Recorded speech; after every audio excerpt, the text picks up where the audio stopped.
Ei, você aí! Antes de começar essa história insana que vai deixar você de queixo caído, se inscreva no canal e ative o sininho para não perder nenhum conteúdo incrível. E não esquece de deixar aquele like maroto para fortalecer o canal. Ah, e comenta aí embaixo de qual cidade você está assistindo. Adoro saber de onde são meus inscritos. Preparado? Porque essa história de um homem que saiu de casa numa terça-feira comum e nunca mais voltou vai virar sua cabeça do avesso. O que aconteceu depois é tão bizarro que você não vai acreditar. Então fica comigo até o final, porque cada segundo vale a pena. Bora lá? A manhã de terça-feira começou como qualquer outra na casa dos Mendes. O despertador tocou às 6h30, e Rafael levantou-se com o mesmo automatismo de sempre. Escovou os dentes, tomou banho, vestiu a camisa social azul que sua esposa Mariana havia passado na véspera. Desceu para a cozinha, onde ela já preparava o café enquanto os filhos ainda dormiam no andar de cima. Vai demorar hoje? Mariana perguntou, servindo-lhe uma xícara fumegante. Não sei. Tenho aquela reunião com os fornecedores, mas prometo tentar chegar cedo. Rafael beijou-a levemente na testa, um gesto mecânico que repetiam há 15 anos de casamento. Ele pegou a pasta executiva marrom, as chaves do carro e saiu porta fora às 7h15 da manhã. Mariana ainda acenou da janela, como fazia todos os dias. Rafael entrou no sedã prata, ligou o motor e partiu pela rua tranquila do bairro residencial. Ela nunca imaginou que aquele seria o último momento em que o veria. As horas se passaram normalmente. Mariana levou as crianças para a escola, fez compras no mercado, almoçou sozinha assistindo a um programa de culinária. Quando o relógio marcou 6 da tarde e Rafael não havia dado notícias, ela estranhou, mas não se preocupou excessivamente. Talvez a reunião tivesse se estendido. Às 8 da noite, começou a ligar. O celular ia direto para a caixa postal. Tentou o telefone do escritório, mas ninguém atendia. Mensagens no WhatsApp permaneciam com apenas um check, não entregues. Um frio percorreu sua espinha.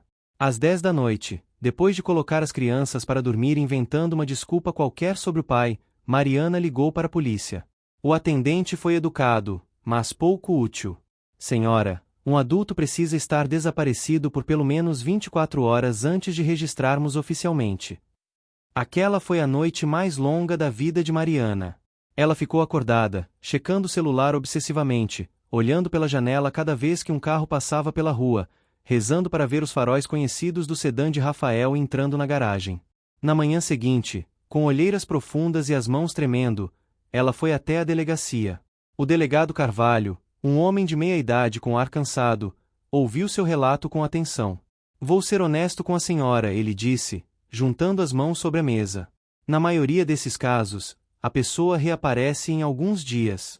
Às vezes é amnésia, às vezes é, bem, questões pessoais.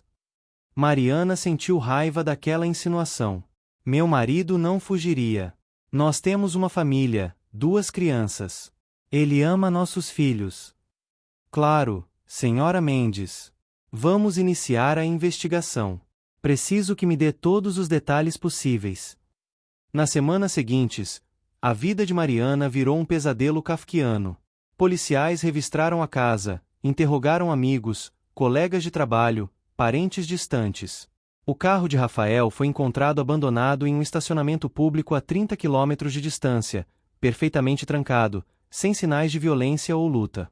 As câmeras de segurança do local mostravam Rafael estacionando o veículo por volta das 9 da manhã daquele dia, saindo calmamente e caminhando para fora do campo de visão. Ele carregava apenas a pasta executiva. O que ninguém conseguia explicar era, por que ele havia ido até ali. O estacionamento não ficava no caminho do trabalho, não havia nada de relevante nas proximidades. Era como se Rafael tivesse deliberadamente escolhido aquele local remoto para desaparecer.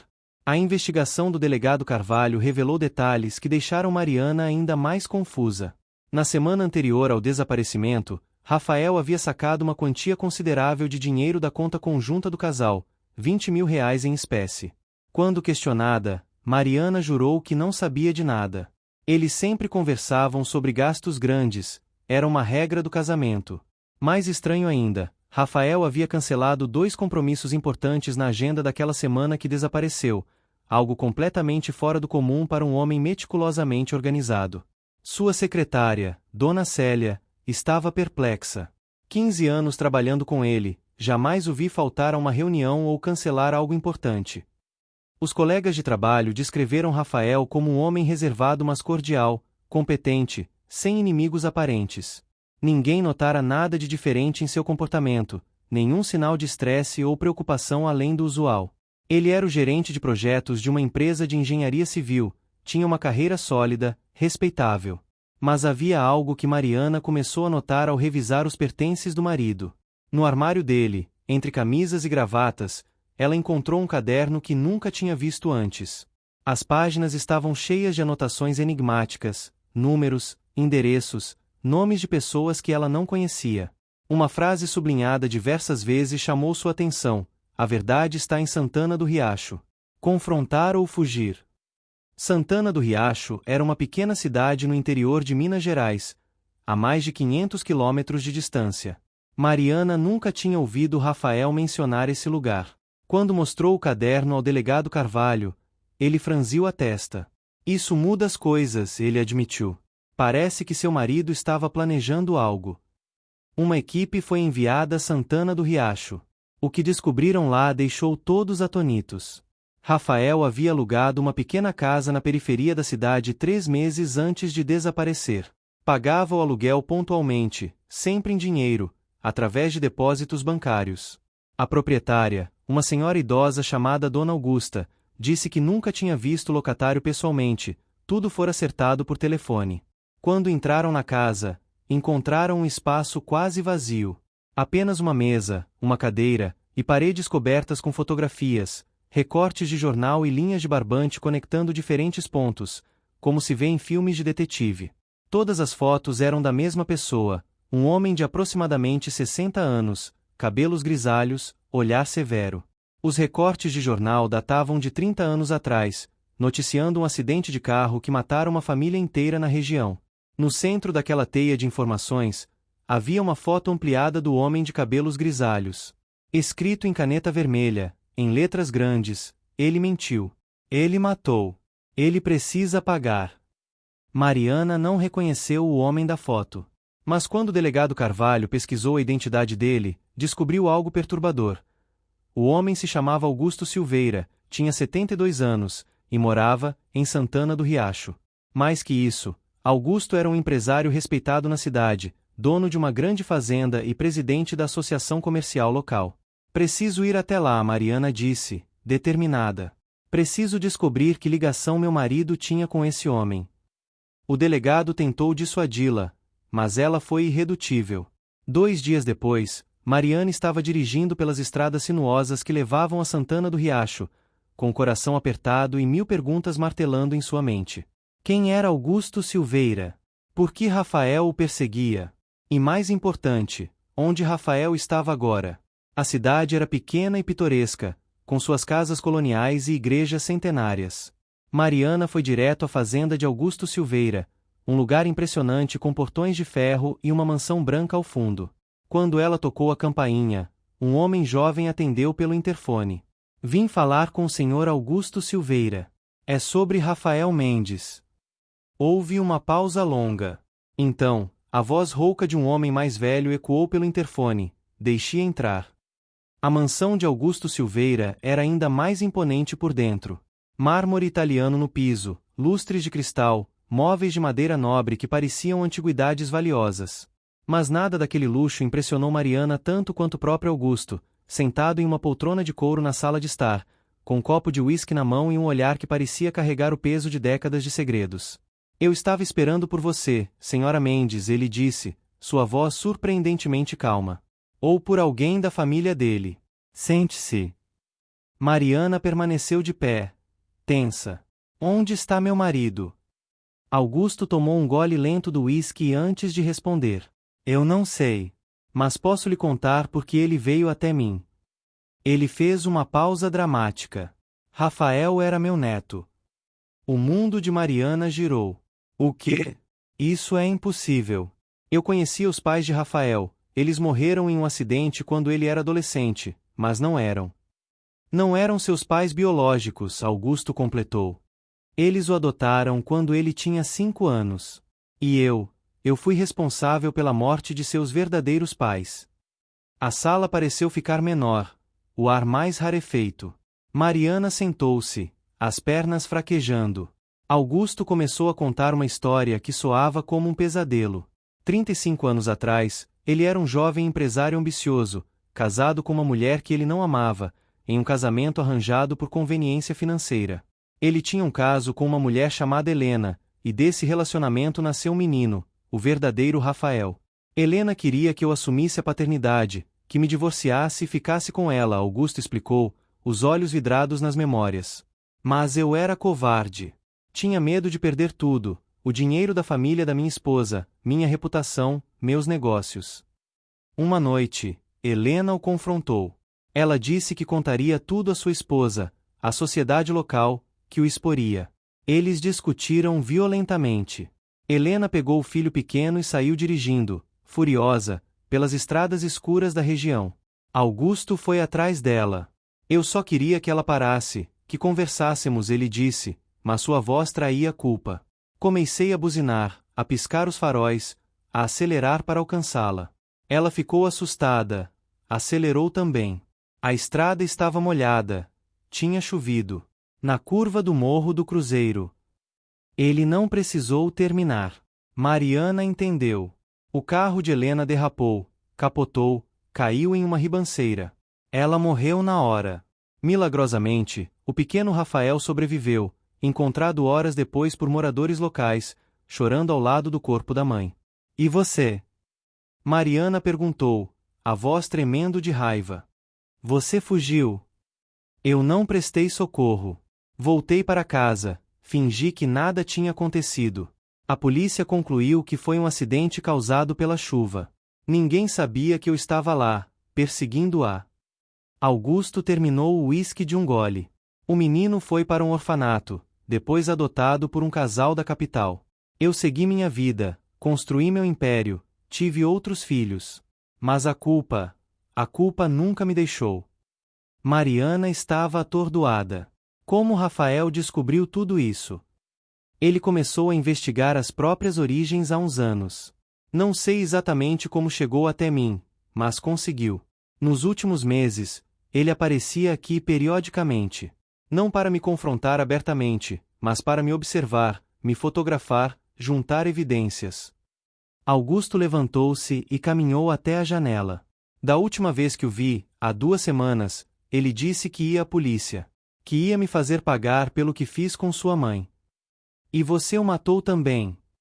Mariana praticamente gritou. Foi isso? Matou para proteger seu segredo? Augusto virou-se rapidamente. Não. Eu juro que não. Eu estava pronto para confessar. Estou velho, doente.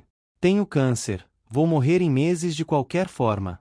Eu disse a Rafael que confessaria tudo, mas pedi um tempo para me despedir dos meus filhos, para colocar meus negócios em ordem. E ele aceitou. Ele disse que ia pensar. Foi embora. E desde então, nada. Quando soube que ele havia desaparecido pelas notícias, fiquei aterrorizado. Pensei que talvez tivesse feito algo contra si mesmo, ou que alguém tivesse descoberto sua investigação e o silenciado. Mariana saiu da fazenda de Augusto Silveira com mais perguntas do que respostas. A revelação sobre o passado de Rafael explicava as anotações misteriosas, o aluguel da casa em Santana do Riacho, até o dinheiro sacado, provavelmente usado para custear a investigação. Mas não explicava onde ele estava agora. De volta à casa alugada por Rafael, ela examinou novamente os materiais colados nas paredes. Agora, conhecendo a história, tudo fazia sentido. As linhas conectavam Augusto ao acidente, testemunhas que Rafael havia localizado, documentos que ele conseguirá obter. Era uma investigação obsessiva, meticulosa. Mas havia algo que ela não tinha notado antes. No canto inferior da parede, parcialmente coberto por uma pilha de jornais velhos, havia outro pedaço de papel com o endereço. Rua das Acácias 234, São Paulo. Mariana fotografou o endereço e ligou para o delegado Carvalho. Preciso que investiguem esse lugar. Pode ser importante. Enquanto aguardava a resposta da polícia, ela decidiu fazer suas próprias investigações. Conversou com moradores de Santana do Riacho, foi ao cartório local, procurou por qualquer informação sobre o acidente que matara Helena. E foi em uma visita ao cemitério da cidade que ela fez uma descoberta inquietante. O túmulo de Helena estava impecavelmente cuidado. Flores frescas, lápide limpa, grama aparada. Mas Helena havia morrido 35 anos atrás. Quem estaria cuidando de seu túmulo depois de tanto tempo? O coveiro, um senhor de idade chamado seu Joaquim, tinha resposta. Ah, o túmulo da dona Helena? Tem uma senhora que vem aqui toda semana cuidar dele. Já faz anos. Uma senhora? Quem? Não sei o nome dela. Mas é uma mulher de uns 60 anos, sempre muito elegante, chega em um carro bonito. Fica horas aqui conversando com a lápide, como se estivesse tendo uma conversa de verdade. Mariana sentiu um arrepio. E ela estava aqui recentemente? Estava sim. Faz uns 15 dias. Mas dessa vez ela não estava sozinha. Tinha um homem com ela, um sujeito de uns 40 anos, bem vestido. O coração de Mariana quase parou. Você conseguiria me descrever esse homem? Quando seu Joaquim descreveu Rafael com precisão, incluindo a camisa social azul que ele usava no dia do desaparecimento, Mariana soube que estava no caminho certo. Rafael tinha estado ali, no cemitério, com uma mulher misteriosa, cerca de uma semana antes de desaparecer. O delegado Carvalho retornou sua ligação naquela noite. Investigamos o endereço que você passou. É um apartamento em São Paulo, registrado em nome de uma mulher chamada Isabel Moreira. Você conhece esse nome? Mariana revirou a memória. Não. Quem é ela? Isso é o interessante. Isabel Moreira tem 73 anos. E descobrimos que ela era casada com Augusto Silveira na época do acidente de Helena. A esposa de Augusto. A mulher que ele traía. Mariana sentiu as peças do quebra-cabeça começando a se encaixar, mas a imagem que formavam era perturbadora. Vou para São Paulo amanhã cedo, ela anunciou. Preciso falar com essa mulher. Mariana, deixa a polícia cuidar disso. Não. É meu marido que está desaparecido. Eu vou. A viagem para São Paulo foi angustiante. Mariana não conseguiu dormir no ônibus noturno, sua mente girando em torno das possibilidades. Isabel sabia sobre o caso de Augusto? Sobre Helena? Sobre Rafael? Qual era sua conexão com tudo isso? O apartamento ficava em um bairro elegante, um prédio antigo mas bem conservado. Quando Mariana tocou a campainha do apartamento 234, demorou alguns minutos até que uma voz feminina atendesse pelo interfone. Quem é? Meu nome é Mariana Mendes. Estou procurando por meu marido, Rafael. Acredito que a senhora possa me ajudar. Outro silêncio longo. Então, apenas, 7º andar. Isabel Moreira era uma mulher elegante, cabelos prateados impecavelmente penteados, vestindo um conjunto de linho bege. Mas havia uma tristeza profunda em seus olhos, uma melancolia que parecia ter se instalado há décadas e nunca mais partido. Ela serviu chá para Mariana na sala de estar decorada com bom gosto, mas sem nenhuma foto de família à vista. Eu sei quem você é, Isabel disse calmamente. E sei quem era Rafael. Ele me procurou há 3 meses. Mariana segurou a xícara de chá com as 2 mãos, tentando se estabilizar. Por favor, me conte tudo. Isabel tomou um gole lento do chá antes de começar. Havia nela uma serenidade que Mariana não conseguia compreender, como se estivesse prestes a compartilhar um fardo que carregava tempo demais. Quando Rafael apareceu na minha porta, Isabel começou. Eu soube imediatamente quem ele era. Ele tinha os olhos de Helena. Aqueles mesmos olhos verdes penetrantes. Eu nunca esqueci esses olhos. Mariana permaneceu em silêncio, deixando Isabel contar a história em seu próprio ritmo. Eu sabia do caso de Augusto com Helena. Sabia desde o início. Nosso casamento era apenas um arranjo de negócios, mas ainda assim doía ser traída tão abertamente. Quando Helena ficou grávida, Augusto me confessou. Ele estava aterrorizado, não sabia o que fazer. Isabel sorriu amargamente. Eu disse a ele para terminar o relacionamento, que faríamos de conta que nada tinha acontecido. Ele concordou. Mas Helena não aceitou isso, Mariana disse. Não. Ela o amava de verdade, a pobre coisa. E então veio aquela noite terrível. Isabel fechou os olhos, revivendo memórias dolorosas. Augusto chegou em casa tarde, completamente transtornado. Estava suando, pálido como um fantasma. Confessou tudo, que tinha perseguido Helena, que ela tinha perdido o controle do carro, que havia fugido sem prestar socorro. E você o protegeu. Eu o protegi. Minha maior vergonha, minha culpa que me assombra todos os dias desde então. Eu o ajudei a criar um álibi, confirmei à polícia que ele estava em casa comigo a noite toda. Tornei-me cúmplice de homicídio culposo, de omissão de socorro. Lágrimas começaram a rolar pelo rosto de Isabel. E aquele bebê, aquele pobre bebê que sobreviveu, foi mandado para um orfanato enquanto eu dormia em uma mansão construída com dinheiro sujo. Mariana sentiu uma onda de compaixão inesperada por aquela mulher. Por que você fez isso? Medo, principalmente. Medo de perder meu status, meu estilo de vida. E também, de uma forma retorcida, acreditei que estava protegendo a memória de Helena. Se a verdade viesse à tona, todos saberiam que ela era amante, que tinha um filho ilegítimo. Pensei que seria melhor deixá-la ser lembrada como uma vítima de um trágico acidente. Isabel enxugou as lágrimas. Mas a verdade é que eu era covarde. Tão covarde quanto Augusto. Quando você se divorciou dele? 5 anos depois do acidente. Não conseguia mais olhar para ele sem ver Helena caindo naquela ribanceira.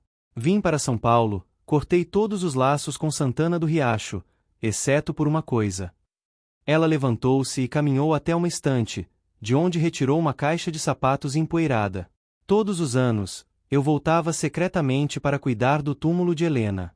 Era minha forma patética de pedir perdão. Dentro da caixa havia fotos antigas. Helena era de fato bonita, com aqueles olhos verdes intensos. E nas fotos com o bebê Rafael, o amor materno era palpável. Mariana sentiu as lágrimas brotarem. Quando Rafael veio até você, o que ele queria? Respostas, principalmente.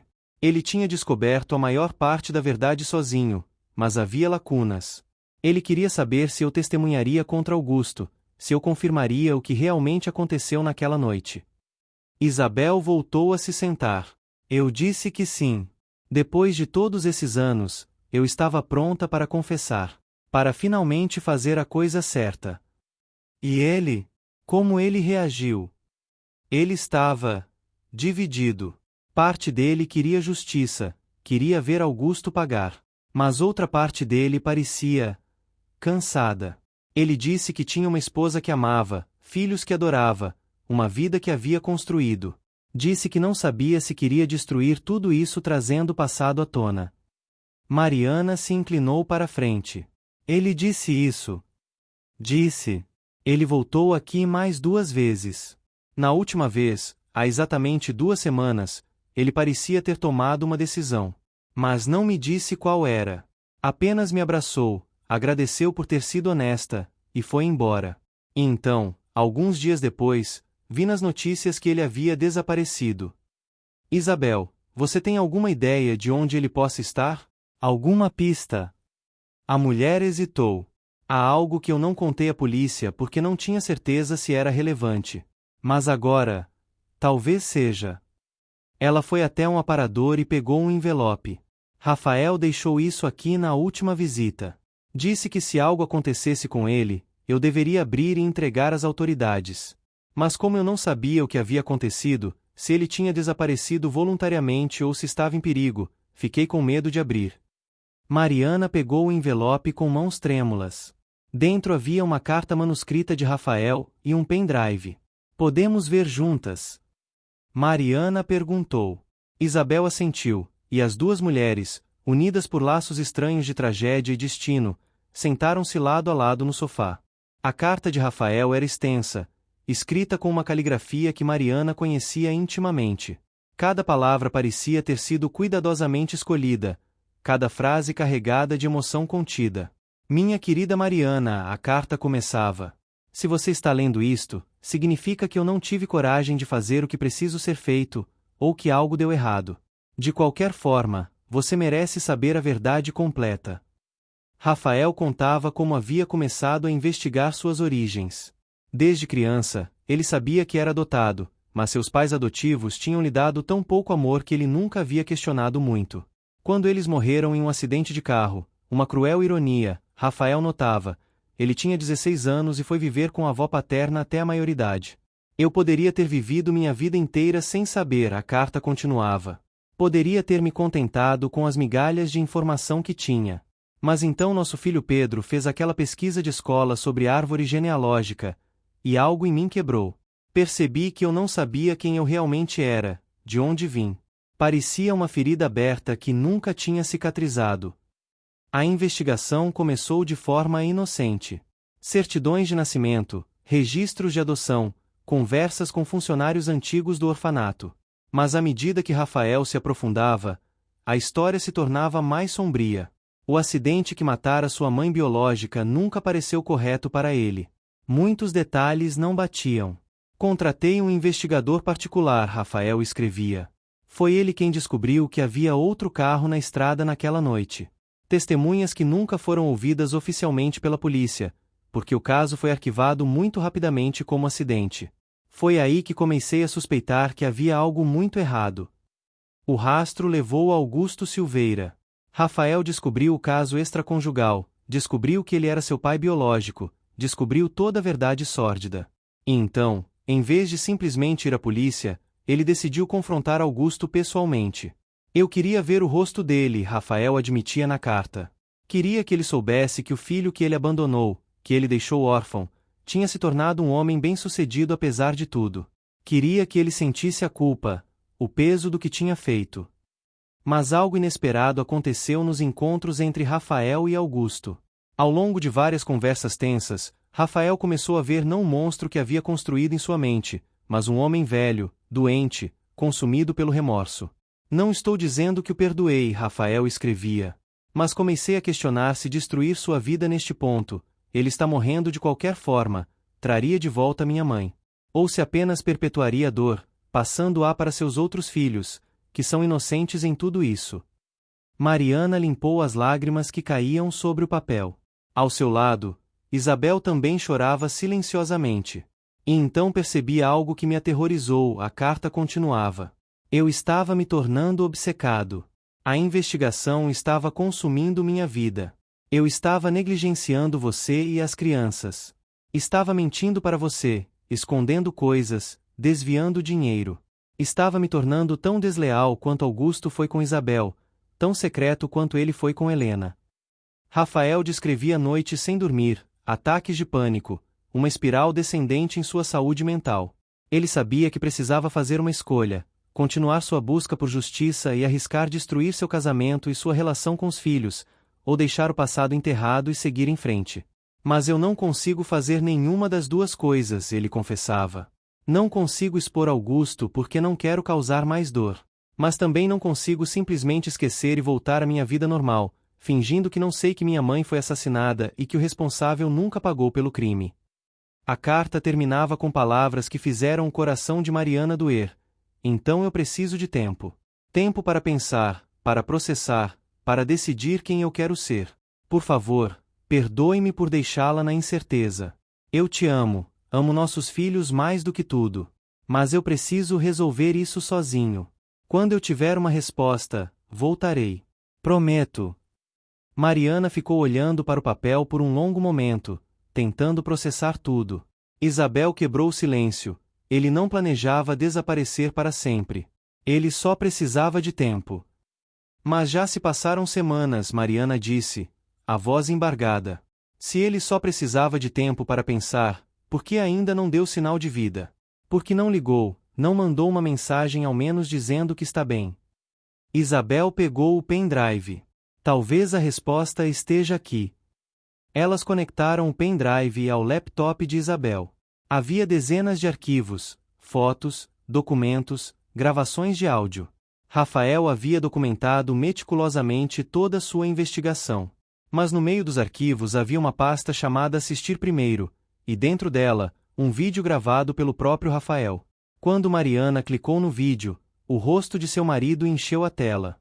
Ele parecia exausto, com olheiras profundas, mas seus olhos tinham uma determinação que ela reconhecia.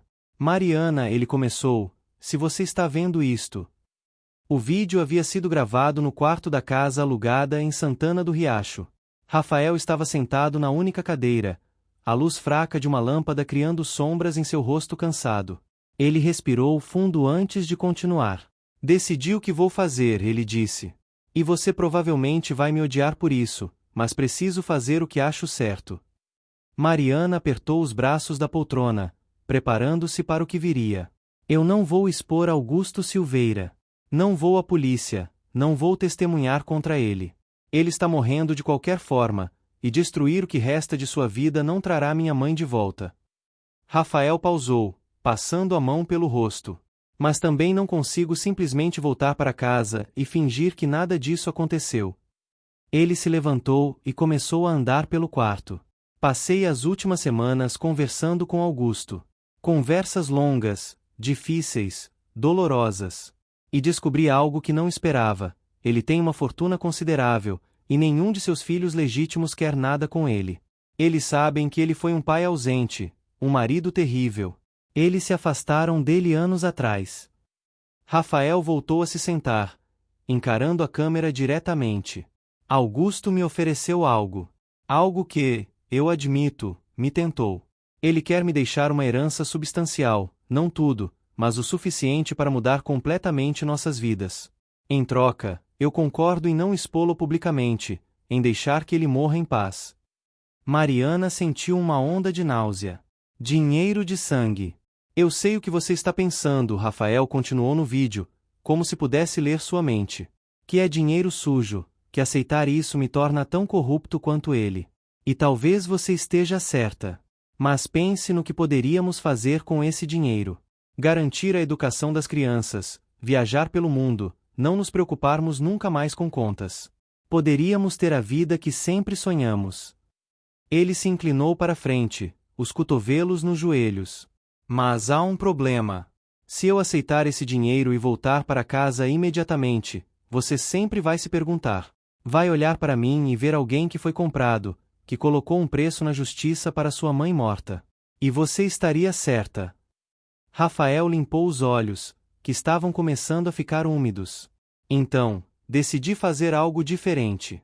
Vou desaparecer por um tempo.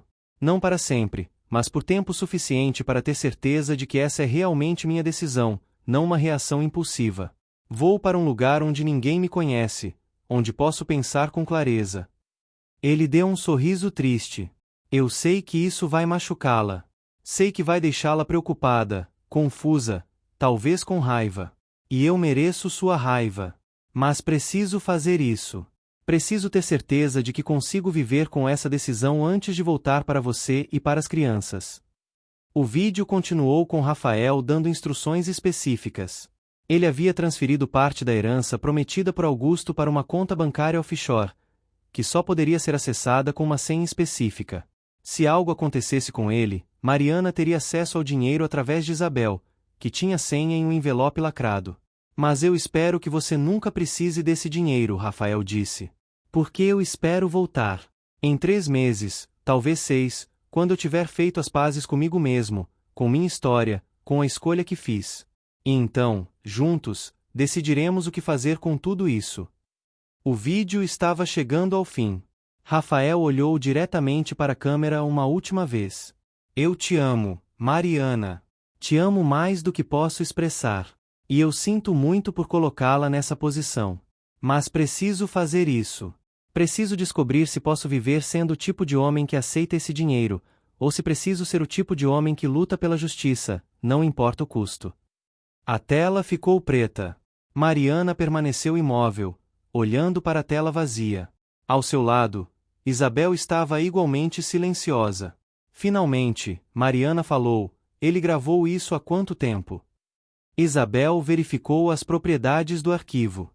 Há 3 semanas. 1 semana antes de desaparecer. Então ele planejou tudo. O desaparecimento não foi impulsivo. Mariana sentiu uma mistura de alívio e fúria. Alívio porque Rafael provavelmente estava vivo e seguro. Fúria porque ele havia escolhido deixá-la em agonia em vez de simplesmente conversar com ela. Existe algo mais no pendrive? Mariana perguntou. Isabel navegou pelos arquivos. Havia um documento de texto chamado Pistas, criado na mesma data que o vídeo. Quando abriram, encontraram uma única frase: se você realmente quer me encontrar, comece onde tudo começou. Mariana franziu a testa. Onde tudo começou? O que isso significa? Pode ser o local do acidente. Isabel sugeriu. Onde Helena morreu. Ou o orfanato onde ele cresceu. Ou até mesmo a casa de seus pais adotivos. Mariana se levantou, determinada. Vou verificar todos esses lugares. Se Rafael quer ser encontrado, ele deixou pistas. E eu vou segui-las. Isabel colocou a mão no braço de Mariana. Posso ajudar. Deixe-me ir com você. Eu devo isso a Helena, a Rafael e a você. Vamos encontrá-lo juntas. A primeira parada foi o local do acidente. Isabel guiou Mariana pela estrada sinuosa até o Morro do Cruzeiro, onde Helena havia perdido o controle do carro 35 anos atrás. Era um lugar desolado, uma curva acentuada cercada por vegetação densa e uma queda íngreme. Uma pequena cruz branca marcava o local, desbotada pelo tempo e pelo tempo. Eu venho aqui todo ano no aniversário da morte dela, Isabel confessou, tocando a cruz suavemente. Mas não vejo como Rafael poderia estar aqui. Não há nada além de mato e pedras. Elas procuraram por horas, vasculhando a área, mas não encontraram nenhum sinal de Rafael. Nenhuma pista, nenhum objeto pessoal, nada. A segunda parada foi o orfanato onde Rafael havia passado os primeiros anos após o acidente. O prédio ainda existia, mas agora funcionava como uma creche municipal. A diretora, uma mulher gentil chamada Sônia, não se lembrava de Rafael, ela havia assumido o cargo apenas 10 anos atrás. Mas ela os deixou procurar nos arquivos antigos. Entre papéis amarelados e fotos desbotadas, Mariana encontrou registros de Rafael criança. Havia até algumas fotos dele com outros órfãos, um menino pequeno de olhos verdes tristes, sempre um pouco afastado dos outros. Mas novamente, nenhuma pista sobre onde ele poderia estar agora. A casa dos pais adotivos, Isabel sugeriu. É nossa última chance. A casa ficava em um bairro antigo da capital, uma construção simples que claramente havia visto dias melhores. O imóvel estava abandonado, com tapumes nas janelas e um aviso de venda grudado na porta da frente. Mariana sentiu um aperto no peito ao imaginar Rafael adolescente vivendo ali após perder seus pais adotivos. Devemos entrar? Isabel perguntou, incerta. Mariana já estava forçando um dos tapumes. Se Rafael deixou uma pista, é aqui que ela está. O interior da casa era sombrio e poeirento.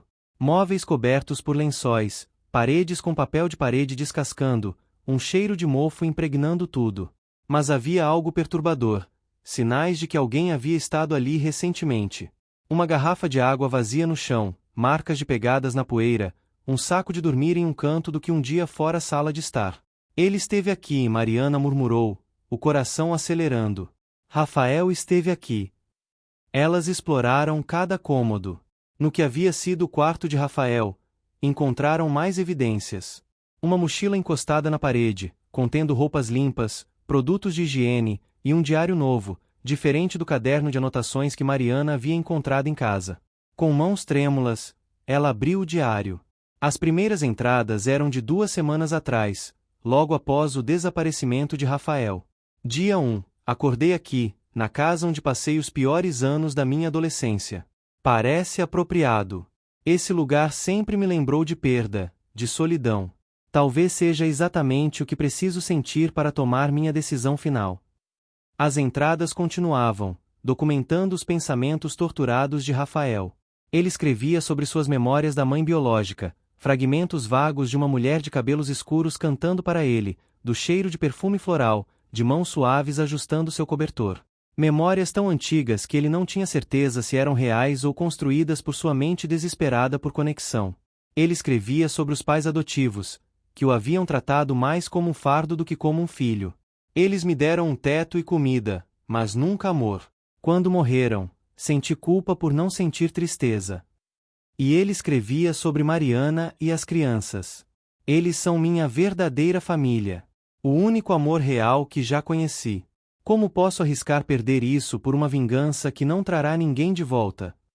Mas as últimas entradas eram preocupantes. Rafael começava a questionar sua própria sanidade, se estava tendo um colapso nervoso, se deveria buscar ajuda profissional. A caligrafia ficava mais errática, as frases mais fragmentadas. A última entrada, de 3 dias atrás, dizia simplesmente: preciso ir ao lugar onde realmente tudo começou. Onde minha mãe está. Talvez lá eu encontre paz. O túmulo de Helena.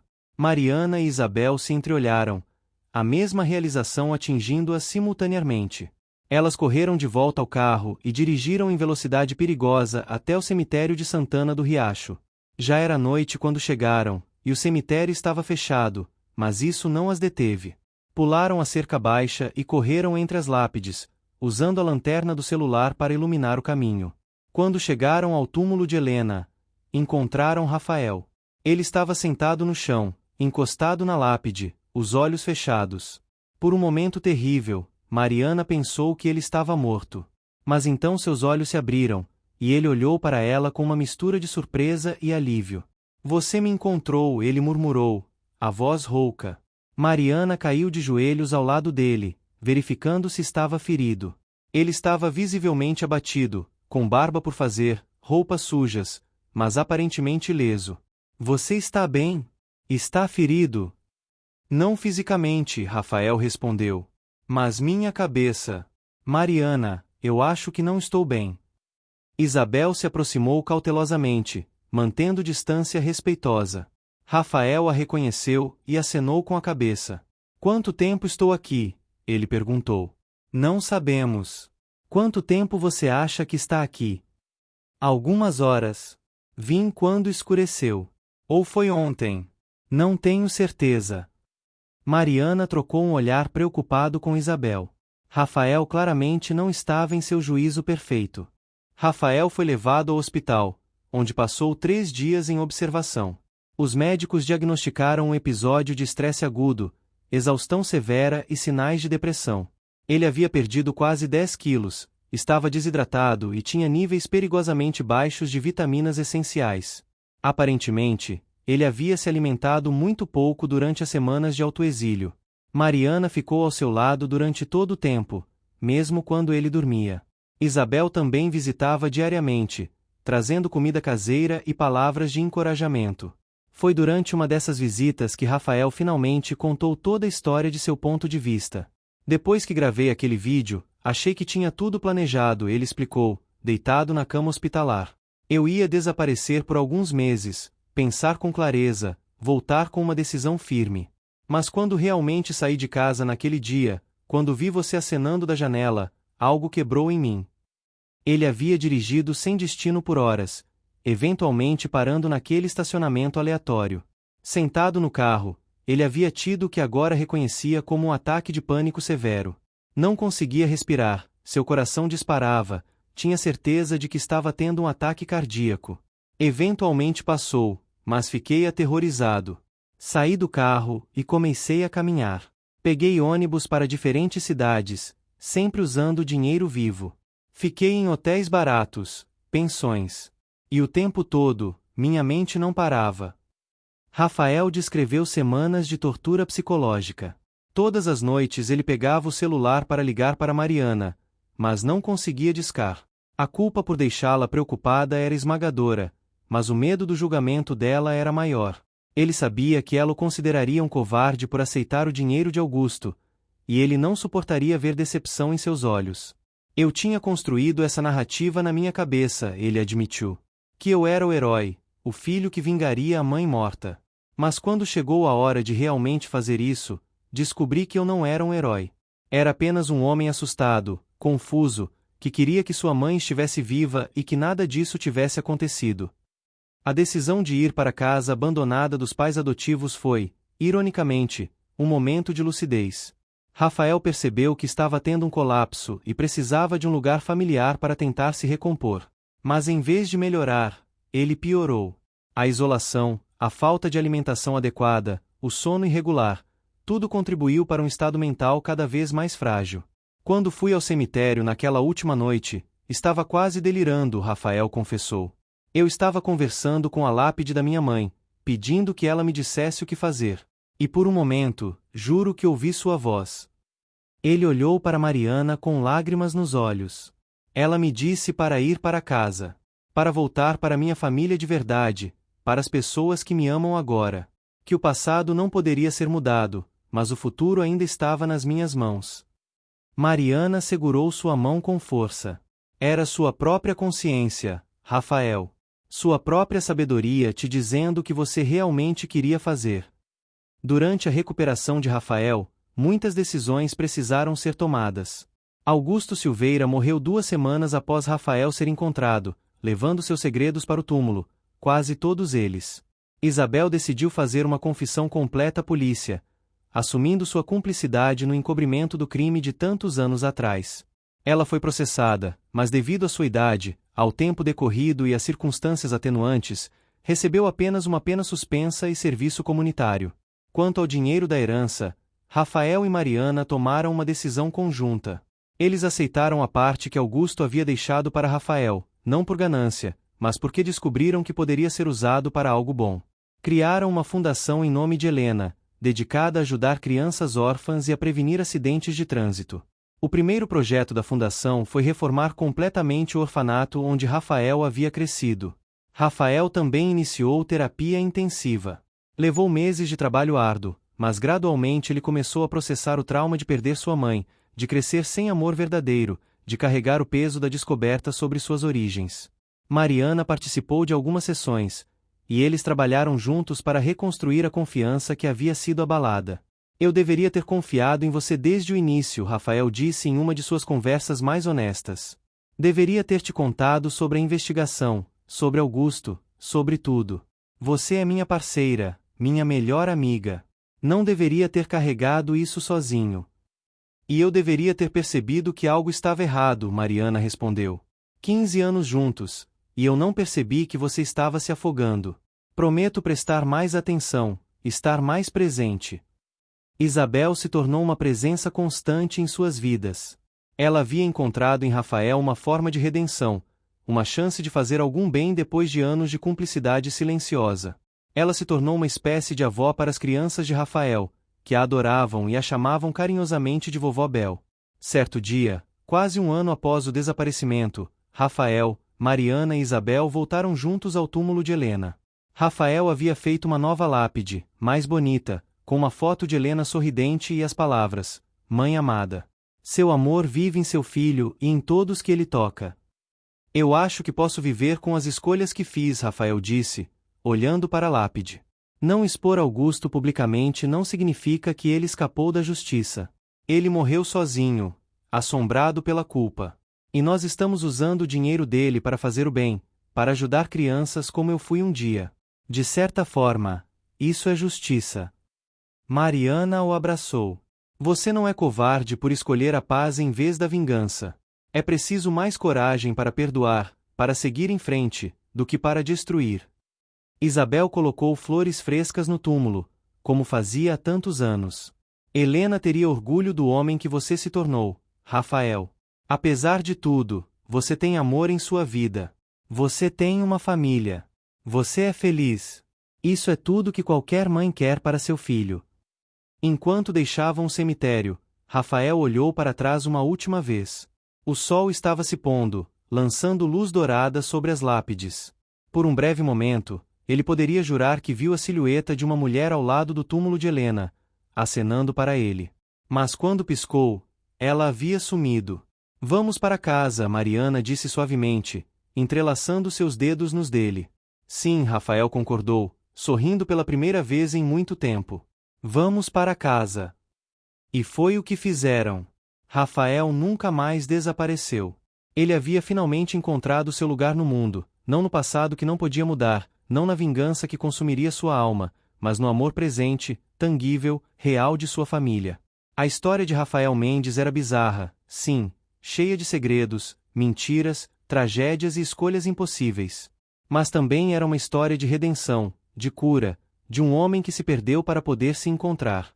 E às vezes, concluiu Rafael, isso é tudo que qualquer um de nós pode esperar. Uma segunda chance de fazer as pazes com nosso passado e abraçar nosso futuro.